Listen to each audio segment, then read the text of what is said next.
5, 4, 3, 2, 1, po shkojmë. Fillimi i vitit është koha kur mendojmë për plane të reja dhe për vendime të mençura financiare. Kursimi dhe investimi janë të dyja të rëndësishme sa i përket financave personale, por që kanë role të ndryshme. Kursimi lidhet më shumë me qëllime të afatshkurta për një siguri financiare, teksa investimi lidhet më shumë me plane të afatgjata për të rritur pasurinë dhe për ta mbrojtur paran nga inflacioni. Në këtë episod të parë të 2026-s në podcastin 5 pyetje do të flasim pikërisht për investimin e paras, konkretisht për investimin në aksione. Pra blerjen e pjesëve të vogla të disa kompanive për të pritur përfitimin nga rritja e vlerës së tyre apo parave që shpërndan kompania.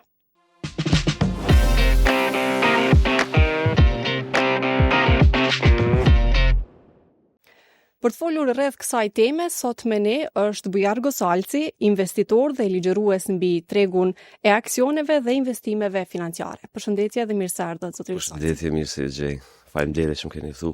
Para se të nisim me 5 pyetjet kryesore të podcastit tonë, do doja të ndërlidhem pak me historikun e karrierës tuaj. Pash që keni studiuar për ekonomi, keni kryer shkollë për pilot, keni shërbyer në Forcën e Sigurisë Kosovës dhe sot jeni investitor në tregun e aksioneve. Çka ndodhi me tërë këtë kapërcim? Kështu, kom studiu ekonomi, për shkak se edhe e du si profesion, që është prej fëminis kom pas qef më marrë me bursa, ndoshta ka qenë kjo prej filmave që i kemi pa aty në floor, në Wall Street, të bërtit ata mu ka dok interesant, plot monitora para vetës, adhen që ka ndodhë, edhe kjo dëshirë mas nëjera më ka shty dhe me studiu ekonomi dhe me kry master për ekonomi, mirë po fatkeqësisht nuk kom mujt me mësu për investime në burs prej pjesës akademike të shkollimit, kështu që mua është dash vetë, unë i thëmë pak si najgare, me rizbulu ujnë e nxehtë dhe rrotën, me mësu vetë këto punë, që ka qenë mirë. Puna e pilotimit është, unë jam akrofobik pak, akrofobia është frika prej lartësisë, po jam një farë tipi rebel kështu i vogël, nuk kam dëshirë me jetu me frikë, edhe mënyra më e mirë me mposht frikën ka qenë me shkollu mu pilot. Sakt. Edhe kupton që frika, çdo lloj frike është frikë prej të panjoftënës, prej ignorancës tonë lidhe me atë çështje. Kështu që gjatë shkollimit për pilot, unë e kam kryer shkollën për pilot në vitin 2009-2010 në Angli. E kam kuptuar që ka rreziqe më të mëdha se sa me ecë për toke, me fluturu, mirë po nuk është edhe bashkë qaq rrezikshëm qysh mendojmë. Edhe kështu që tash mu ka hekë edhe ajo frikë dhe jam i lirë prej kësaj frike, kjo ka qenë arsyeja. Më pasi që kam marrë licencën për pilot të helikopterëve, më kanë ftuar në FSK me ju bashkangjit FSK-s, edhe me dëshirën më të madhe e kam pranuar. Për shkak se unë besoj që është nder mi shërbiu atë dheut, edhe kam qenë pjesëtar i FSK-s për 9 vjet. Mirë po siç e dini, për arsye të ndryshme FSK-ja dhe sot e kësaj dite nuk ka helikopter.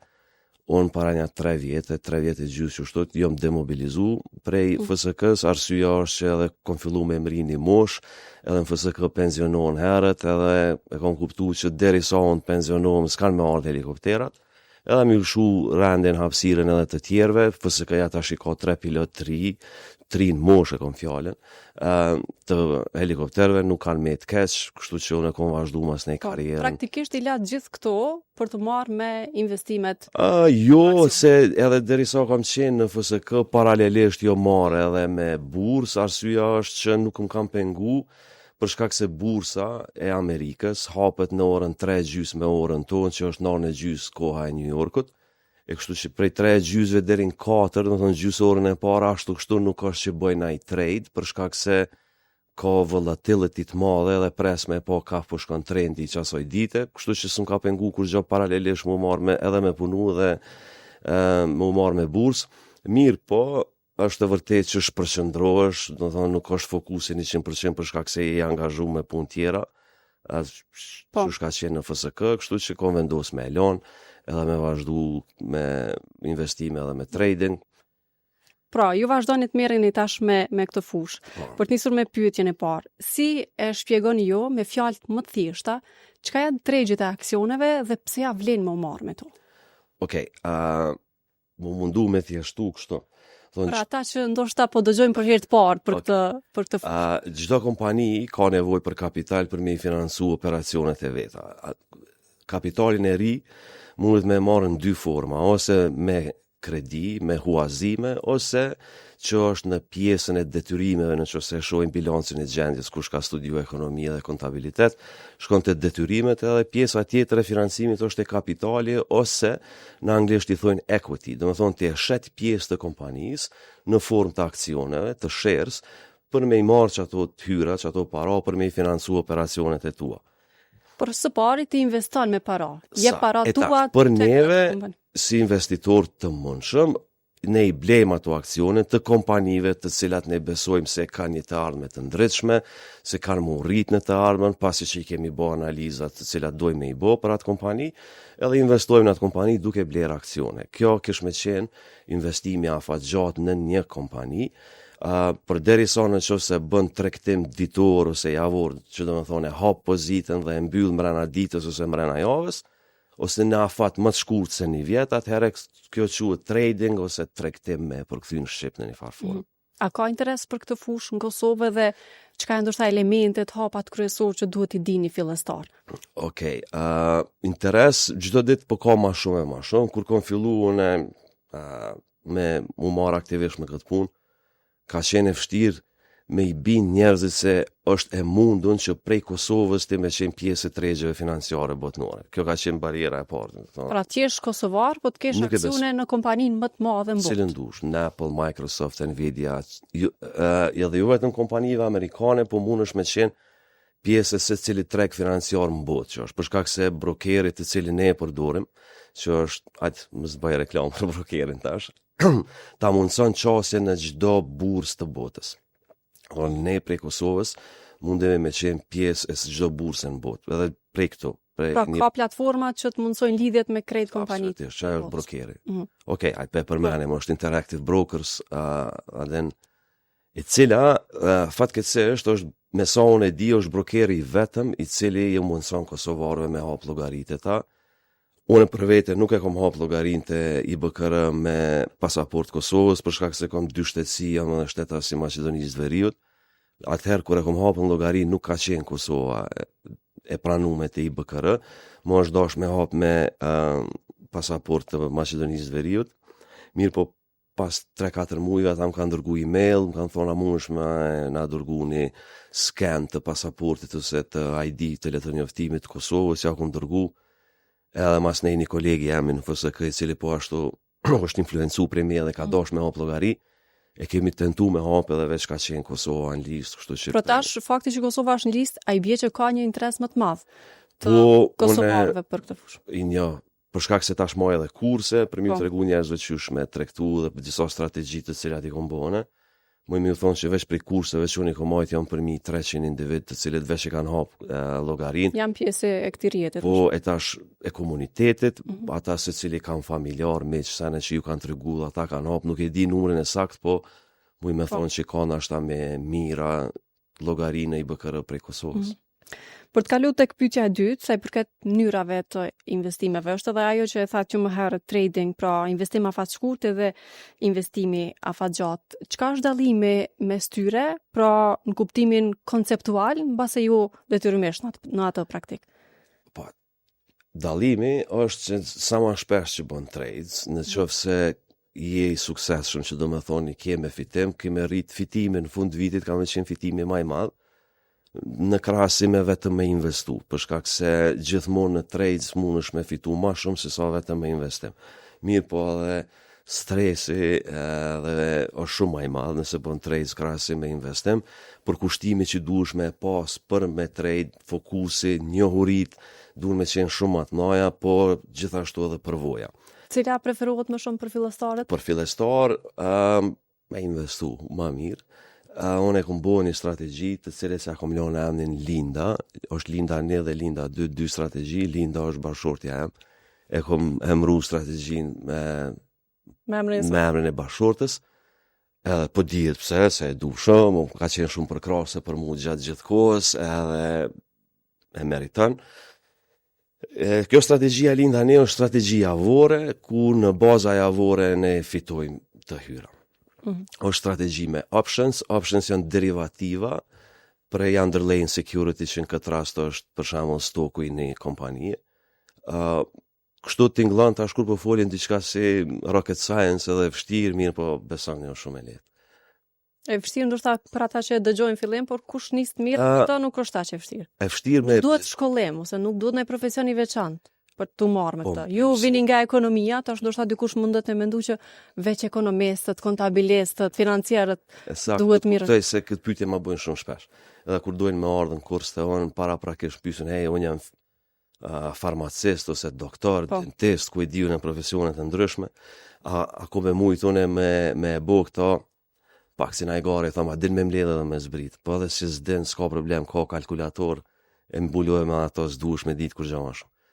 Me ko, gjatë kursin jo mundu me dizajnu në formën from zero to hero, dhe me thonë prej që s'din asgjë, deri sa kime qeni pa nvarën, me gjeneru të hyra për vete, duke e shfrytzu tregjen financiare, nuk e besoj që është e vështirë me kuptu, është shumë e Para se të hapin të gjithë ndoshta llogaritë e tyre ose sido që quhen, çka duhet dini fillestar? Para se ti thot vetës prej sot po ja nisi me u marrë me. Okej, duhet me ditë, unë gjithmonë i them janë dy pika kryesore ose dy komponente kryesore. E para është menaxhimi i riskut edhe e dyta është menaxhimi i emocioneve. Menaxhimi i riskut bëhet duke pas njohuri. Përmendëm pak më herët për friga sana. Sa më shumë njohuri që ki, qaq më mirë e kontrollon. Do të thonë sa më mirë që menaxhon riskun, aq më pak ki punë me menaxhu emocionet. A ka mendodhur që ki me qenë emocional po shumë. Karo, se tregu nuk shkon vilin e aret drejt, as duke hyp çmimi, as tura. Shkon val, apo ka me pas periudha kur njerëzit kanë me konceptu se stresuse, edhe kjo stresuse ka me qenë për shkak se nuk ka njohurit mjaftueshme se nuk e din çysh mund nxjerr për asaj situate. Unë nuk du me bo asnjëherë kur gjo, në qoftë se nuk e kam planin B, që në qoftë se ka shku çmimi në të kundërtën e asaj që unë e kam para pas e planifiku çysh kom mund nxjerr për asaj situatë. E kur e ki të qartë këto që edhe nëse shkon keq unë e kom e bo këto dhe kom e dal prap mirë, atëherë s'ka vend për panik as për stres. Prandaj po thonë edhe njerëz sa më mirë që menaxhon riskun, që do të thonë sa më shumë njohuri që ke, aq më lehtë ke me pas këtë pjesën e menaxhimit të emocioneve, po të emocionet bojnë pjesë edhe entuziazmit e prum, mos durimi, e shoh tendencën të na që duhen shumë shpejt mu pasuru, kjo nuk shkon bashkë, shkon ma gradualisht, ma ka dale, duhet me pas durim. Në pyetjen e tretë, zëri Gosali, do të flasim se i përket rrezikeve, në përgjithësi si fush, sa ka rrezik me u marrë me të, sepse njerëzit mund të hezitojnë, është gjithçka online, është fushë e re, është jo shumë praktike në Kosovë, dhe mund të kenë hezitime ose dyshime me u marrë. A ka rrezik? Okej, tash janë tu dy pjesë, po e ndajmë këtë rrezikun edhe dyshimet. Njëra është dyshimet e para ose pasiguria e parë që e kanë, është puna e brokerit, do të thonë është brokeri i sigurt. Bojnë shumë krahasime me kripto, me forex, me CFD është contract for difference, është diçka që tentojnë me hyrë në treg edhe në Kosovë, që faktikisht është bastore, s'ka të bëj kur gjë me bursën, mirë po, IBKR-ja është broker super i sigurt, njëri prej brokerave më të mëdhenj në botë, edhe si kompani është pjesë e S&P 500 indeksit që bën pjesë në 500 kompanitë më të mira të Amerikës, të cilat tregtohen në bursën e Amerikës. Pra diçka që s'është e barazvlefshme me lojat e fatit, cilave njerëzit u ikin ose absolutisht jo, s'ka lidhje me lojën e fatit. Do të thonë sa i përket sigurisë edhe rrezikut prej anës brokerit, këto e keni super të sigurt. Nëse nuk gaboj të në Kosovë, qeveria e Kosovës garanton për 3.000 ose 5.000 euro, nuk e di sakta a ka ndryshu, të depozitave që i keni në bankë, në rast se bankroton banka, për deri sa të brokerit në Amerikë, qeveria Amerikës garanton për $250,000, me gjithë se ke mundësi me pagu sigurime edhe për $5 milion me pas siguri që edhe nëse ndodhë që ka bankrotu brokere ose ku e diju në qka, që s'besoj që ndodhë, ti $250,000 ki të garantuar me të sigurta prej qeverisë të Amerikës nëse pagun sigurimi ki edhe 5 milion tjera. Kështu që këtë rrezik po e hekum. E rrezikun me fitimit apo të humbjes gjatë investimit dhe tregtimit, Kjo varet prej individit, prej njohurive që i ki dhe prej çka ki bo, çfarë investime ki bo dhe çfarë tregtime ki bo.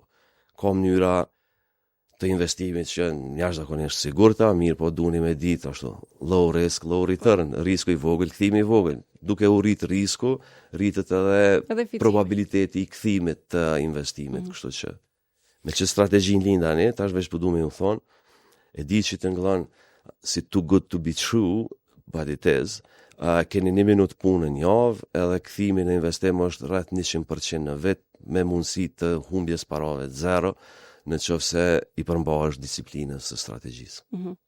Ndërkaq, folet më herët sa i përket durimit, panikut, frikës nga humbja. A janë këto arsyet apo ka edhe arsye tjera pse gjithmonë investimi afatshkurt shpesh pak të ndështojnë? Po unë nuk isha me thonë që dështojnë, prapë më varet prej njohurive që i kanë individ të cilët merren me këtë punë. Njëra prej arsyeve pse të njerëzit e na konceptojnë këtë fushë si bigjaz ose si lojë fati ose diçka është për shkak se nuk kemi njohuri të mjaftueshme.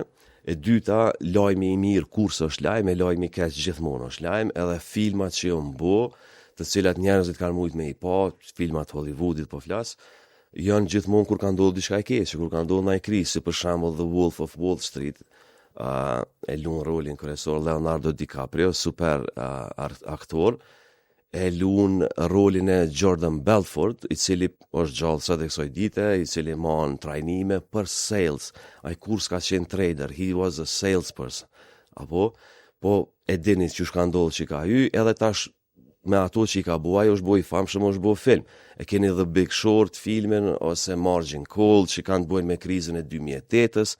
Më thonë, gjithmonë lojmë i keq është bo film, edhe tash njerëzit e krijojnë një perspektivë që wow, kjo është super rrezik, kjo është e pasigurt, për derisa kur s'kan bo kur kush film për shembull për Warren Buffett, i cili është 95 vjeçar, tash në fund vitit ka mu pensionu, është investitori më i mirë në botë që ka ecë në herë për mi këtë planet, s'ka film për ta, as dokumentar, as kur gjë. Është histori e suksesit, s'është lajm ajo, por ta lajmi i keq gjithmonë është lajm. E tash çto janë faktorë që ndikojnë te njerëzit që mendojnë se kjo fushë super e rrezikshme, duhesh me qenë ai far super gjeniu për mu marrë me këto. Por që në realitet s'është bashkë ashtu. Në cilat kompani është më mirë ose më profitabile të investohet në kompanitë e reja, teknologjisë, digitalizimit, apo në ato më tradicionale? Unë jam shumë konservator, edhe një jetë kështu në përgjithësi, po edhe si investitor edhe si trader, edhe du me investu vetëm në top 1% e kompanive më të mira, që i thonë blue chips. Në qoftë se indeksi S&P 500 është me 500 kompanit më të mira që janë të listume në bursë, atëherë unë 1% i tyre më vjen 5 kompani. Në realitet janë 503 kompani në indeks, që është 6 kompani. Mbullaksuar 500, po. Okej, që janë 6 kompani, edhe unë du me investu veç në ato për shkak se janë të, që shpiti janë shqipit, it's proven, dhe me thonë janë dëshmu, që janë super kompani që kanë një 20 vjeçar mrapa tyne të zhvillimit që kanë mri deri në këtë pikë. Ka qenë konstante ndoshta në suksesin e tyre. Nuk është suksesi i tyne i rastësishëm. Unë nuk jam investitor në kompani që posa e kam pas IPO. IPO është Initial Public Offering, që do thonë për herë të parë se janë listu në bursë. Unë jam investitor që mund duhet me të paktën 10 vjet të fundit me pa analizë pasqyrat financiare, me bë analizat dhe me pa çush ka ecë deri sot për me marrë kom kriteret e mia, nëse i plotson atëherë mund me investu në kompani. Por ndryshe nuk du me hi në këto kompanitë e reja, po edhe pse për shembull për Nvidia në veç kohëve të fundit kanë filluar me ndëgju njerëzit, Nvidia është në bursë për vitit 98. Dhe tash është ndoshta më e është kompania më e madhe në botë. Dalim tek pyetja e katërt, sa i përket praktikave ligjore në Kosovë. Çysh është e rregulluar kjo punë? Sa i përket TVSH-s, tatimit, ndoshta çka duhet me ditë një kosovar që mendon të nisë këtë fushë? Në Kosovë nuk ekziston tatimi për capital gain. Qysh me përkthyn shqip capital gain është fitimi që e krijon prej kapitali. Do të thonë kapitali mund të qenë edhe paraja që ka gjeneruar të hyra, nuk ka ligj për to. Te na kemi ligj për corporate tax, do të thonë tatimin fitimi korporatave dhe tatimin të ardhurave personale ose income tax. E tash, në Kosovë nuk ka ligj për bursë, do të thonë prandaj edhe s'kemi bursë të Kosovës, mirë po kur gjë nuk të ndalon ty me investu në bursa tjera në botë. Se janë paratë tua, mundesh me investu ku dush. Sa i përket pjesës së tatimit, me bashkëbisedim me disa inspektorë ose pjesëtarë të administratës tatimore, ata më kanë thonë që deri sa investimi atë është e brokeri, ata e trajtojnë këtë shumë të parave si investim, edhe jenë rregull. Momentin që fillon me i tërhek, me marë fitimin mrapa, atëherë tatohesh me 10%. Mundesh me zgjedh apo don me pas tatimin si tatim në të ardhurën personale ose tatim fitim, po dyat janë njëjtë, 10%. Okej, tatimi në të ardhurën personale është me shkallë 0,8 edhe 10, po ajo norma prej që e kalon 10% që është shumë e vogël, kështu që i bën njëjtë, 10% cilën do që e zgjedh.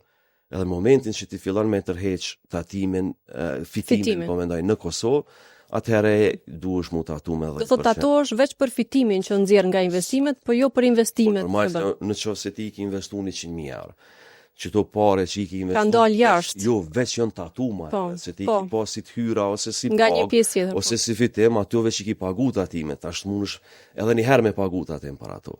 Thon për pjesën që ke investuar s'pagun tatim, po çka do që fiton për miqat 100.000, për shembull, atëherë duhesh me pagu tatim për 10%-ve.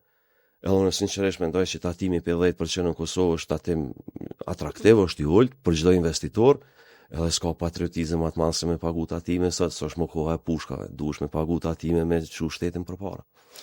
Që bie praktikisht jemi më mirë sa i përket ndoshta këtyre barrierave ligjore në krahasim me shtetet e tjera. Për nuk i di tash me shtetet e tjera çysh është, s'mundem me thonë më mirë se ka shtete që janë edhe më mirë se na. Mirë po jena në top 10 shtetet nështë që e ka qitë infrastrukturë ligjore të cilën e kena momentalisht që i favorizon investimet në tregje financiare. Kur investojmë dhe blejmë aksionet kompanive, është më mirë çdo muaj nga pak apo një herë në vit me shumë të lartë? Tash ka strategji të ndryshme, që po thuaj çdo muaj nga pak i thonë dollar cost averaging. E bën çdo muaj me bleka çikash dhe nuk të intereson sa është çmimi i aksionit, po e ke të automatizume, ka që pare ko me ble qëtë indeks ose këtë kompani.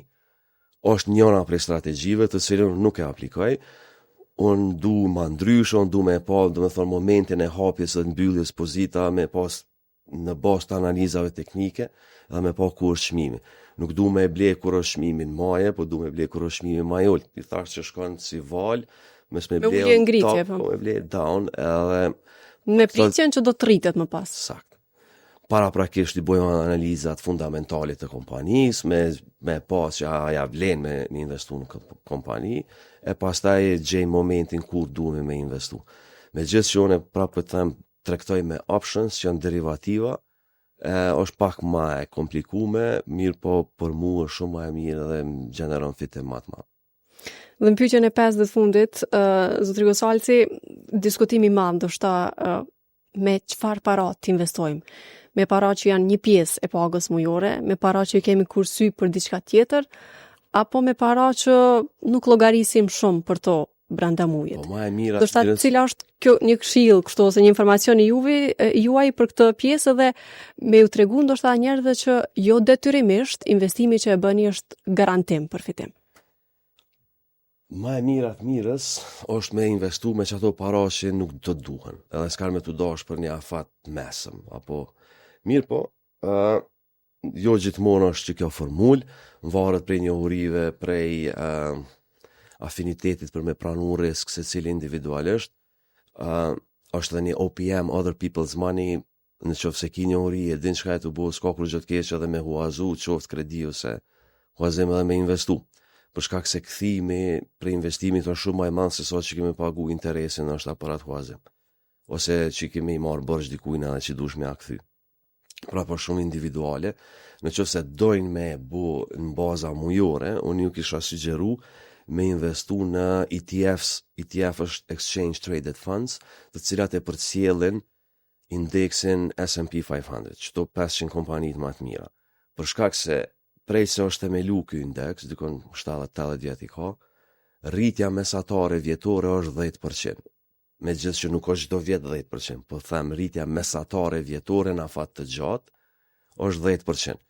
Edhe në kursin që e maj është njëra prej strategjive që ju tregoj, nëse i ndon ka 100 euro në muaj edhe investon në këtë indeks, edhe aty është si rast shkollor Në që se një i ri ose e re, përsa ka diplomu, ka hyn treg të punës, fillon me marrë rrogë, i ndon 100 euro dhe investon në baza mujore, kur të pensionohet ka mi pas dikon 1 milion euro.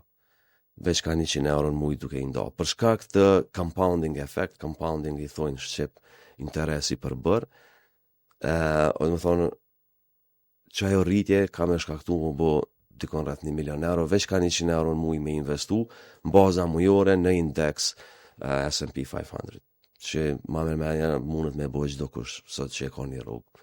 Që i bie sa ma gjatë ta mbash investimin në qarkullim, Sa. fitimi në fund të jetë më i lartë. Sakt. Qysh mi u tregu njerëzve pse fitimi nuk garantohet? Për ata që presin sot me investu, mas një javë me fitu ndoshta 10 fish prej investimit. Pa qëre, mundet ka njerë me fitu 10 fish për investimit, pa jo është pun fati. Une nuk jam investitor që bazona në fat, une du, thash jam konservativ, shkoj ka dalje po sigurt, mirë po me qa strategjin linda një 100% këthimin vjetë është fenomenal. Për shembull, Peter Lynch është njëri prej investitorëve të famshëm në botë, i cili e ka udhëheq një investment fund Magellan për 13 vjetë, edhe kthimin mesatar në vit e ka pas 29%. Para menoj, është legjend në botën e investitorëve, ka shkruajt libra, ju sugjeroj mi lezu librat e tina, sidomos njëna është One Up on Wall Street, super libra janë, edhe ai ka pas kthim për 29% për 13 vjet, kjo është mesatarja, edhe është legjend. Na me 1 minutë punë një javë i bojna 100% kthim, edhe shpesh herë këta që kanë qenë kurs tonë janë të kënaqur, lypin më shumë. Mu pasionon kë entuziazmi tyne. Po Për shumë fitu mirë. shpejt. Po shumë mirë, super.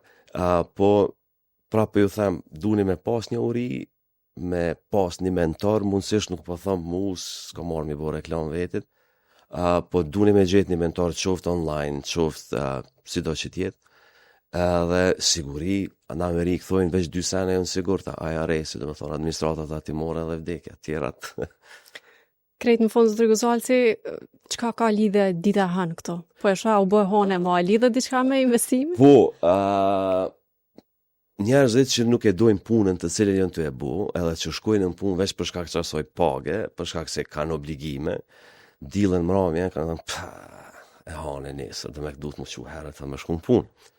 Për derisa traderat edhe investitorët mërzitemi për vikend shtunën e dilën se bursa, na i thojmë tregu, market, është i mbyllën edhe na shkon koha kot s'dina çka me bo.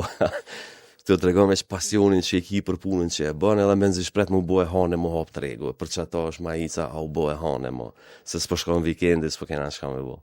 Që kjo është qaj dalimi. Faleminderit shumë për kohën dhe që ishit pjesë e podcastit të sot. Faleminderit edhe juve. Dëgjues dhe shikues të Radios Evropa e Lirë, ky ishte podcasti i parë për 2026-ën, shihemi dhe dëgjohemi në podcastin e të së shtunës së radhës.